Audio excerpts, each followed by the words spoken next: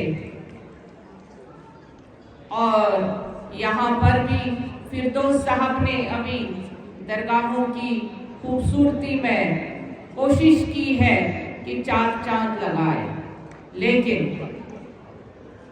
درخشاں ابھی بھی مطمئن نہیں ہے. کیوں؟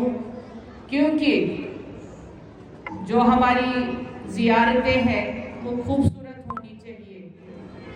ابھی یہاں پہ ویسا نہیں ممکن ہو پایا. آپ سب جانتے ہیں اس کی وجہ کیا ہے. سٹیج پہ میں وہ ساری چیزیں بیان نہیں کرنا چاہتی ہوں کیونکہ یہ درد مجھے ہے. مجھے اپنی درگاہوں، زیارتوں سے اور عبادت گاہوں سے ایک بے پناہ محبت ہے. اس محبت کو میں خوبصورتی میں بدلنا چاہتی ہوں. عبادت گاہوں کو بہت خوبصورت بنانا چاہتی ہوں جو جموں کشمیر وقف بورڈ کے انڈر آتی ہے. میں سیاست کو بہت پاکیزگی کی نظر سے دیکھتی ہوں. وہ سیاست جو حضرت محمد صلی اللہ علیہ وسلم کے دور سے شروع ہوئی، حضرت عمر فاروق رضی اللہ تعالی عنہ کے زمانے تک رہی اور